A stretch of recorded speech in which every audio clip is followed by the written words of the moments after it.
Hello, Midway Room. Today we are reading chapter 3 of Mouse and the Motorcycle. As you can see, for chapter 3, you have vocabulary words like the first couple of days. I will read those for you. We have incinerator, remorseful, venturing, tourist, predicament. Feeling sorry for doing something bad. A furnace used for burning garbage to ashes, a difficult or troublesome situation, a person who travels for pleasure or fun, going on an adventure, taking a risk. Today, you have to find common nouns. A common noun is a person, place, or thing. Mouse, house, desk, chair, stroller, those would all be common nouns. So just write down 6 of them. Then we have, you need to find action verbs. It often ends with ed. Emptied, landed, laughed, helped. Those are all verbs. And then a prediction. What do you think will happen next? Just, I think blah, blah, blah will happen next.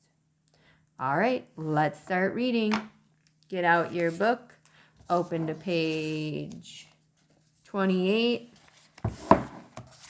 And here we go. Now remember, Ralph is at the bottom of the trash can. Even though Ralph woke up feeling sick and dizzy, his first thought was of the motorcycle. He hoped it was not broken. He sat there at the bottom of the wastebasket until the whirly feeling in his head stopped and he was able, slowly and carefully, to stand up. He stretched each aching muscle and felt each of his 4 legs to make certain it was not broken. When Ralph was sure that he was battered but intact, he examined the motorcycle. He set it upright and rolled it backward and forward to make sure the wheels still worked. One handlebar was bent and some of the paint was chipped off the rear fender, but everything else seemed all right. Okay, in that sentence, I noticed handlebar and I noticed paint, rear fender. Those would all be nouns. Ralph hoped so, but there was no way he could find out until he figured out how to start the engine. Now he ached too much even to try. Wearily, Ralph dragged, that would be a verb, himself over to the wall of his metal prison and sat down beside the apple core to rest his aching body. He leaned back against the side of the waste paper basket, closed his eyes, and thought about his Uncle Victor. Poor nearsighted Uncle Victor. He too had landed in a metal waste paper basket, jumping there quite by mistake. Unable to climb the sides, he had been trapped until the maid came and emptied him out with the trash. No one knew for sure what had happened to Uncle Victor, but it was known that trash in the hotel was emptied into an incinerator. Ralph felt sad and remorseful, thinking about his Uncle Victor getting dumped out with the trash. His mother had been right after all. His poor mother, gathering crumbs for his little brothers and sisters, while he, selfish mouse that he was, sat trapped in a metal prison from which the only escape was to be thrown away like an old gum wrapper. Ralph thought sadly of his comfortable home in the mouse hole. It was a good home, untidy but comfortable. The children who stayed in room 215 usually left a good supply of crumbs behind, and there was always water from the shirts hung to drip dry beside the wash basin. It should have been enough. He should have been content to stay home without venturing out into the world looking for speed and excitement. Outside in the hall, Ralph heard footsteps and Matt, the bellboy, saying, "These new people in 215 and 216, somehow they got the idea there are mice in the hotel. I just opened the window and told them the management wouldn't stand for it." Ralph heard a delighted laugh from the second-floor maid, a college girl who was working for the summer season. "Mice are adorable, but just the same, I hope I never find any in my rooms. I'm afraid of 'em."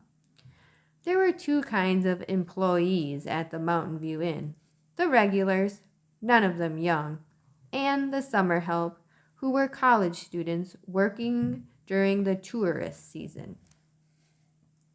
"If you don't like mice, you better stay away from that knothole under the window in room 215, advised Matt. The sound of voices so close made Ralph more eager than ever to escape. "No!" he shouted, his voice echoing in the metal chamber. "I won't have it. I'm too young to be dumped out with the trash."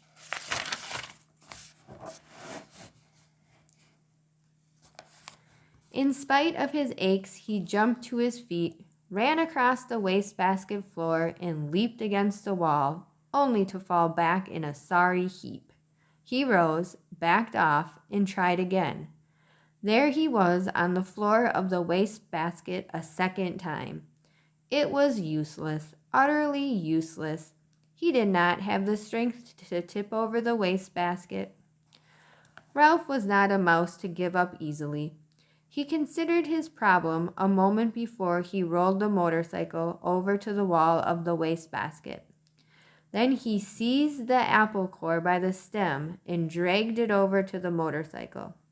By putting his shoulder under the stem end, he managed to raise the core until it was standing on its blossom end. But when he put his front paw around it and tried to lift it, he found he could not. The core was too heavy to lift onto the seat of the motorcycle. Ralph was disappointed, but when he stopped to think it over, he saw that even if he could manage to get the apple core on top of the motorcycle, it still would not be high enough to allow him to climb out of the basket. Bruised and defeated, Ralph dropped the core and decided that he might as well be thrown with the trash on a full stomach as an empty one. He took a bite of apple and felt a little better. It was the best food he had eaten for several days, juicy and full of flavor, and much better than the damp Zwieback crumbs the last guest had left behind. He took several more bites and settled down to a hearty meal, saving the seeds for dessert. Two ant scouts appeared on the rim of the wastebasket.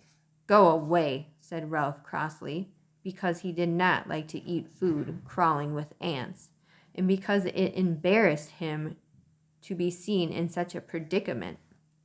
The ants left as silently as they had come. When Ralph had eaten his fill of the apple, he curled up beside the core. He only hoped that someone might happen to drop a Kleenex over him. It was bad enough to be carried to one's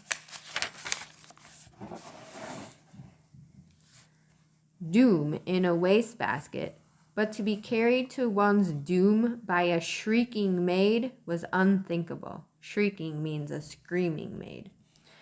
There was one tiny ray of hope. If someone did happen to drop a Kleenex over him, he just might have a chance to jump and run when the maid tipped the basket up to empty it into the incinerator. The thought that the boy was sure to miss his motorcycle and start looking for it kept Ralph tossing and turning behind the apple core until, stuffed and exhausted, he finally fell asleep. All right, make a prediction. Maybe you can make a prediction on if Ralph gets out of the wastebasket, if the boy finds his motorcycle, anything that you want to predict what will happen next. I will see you tomorrow for chapter 4 rather. Sorry.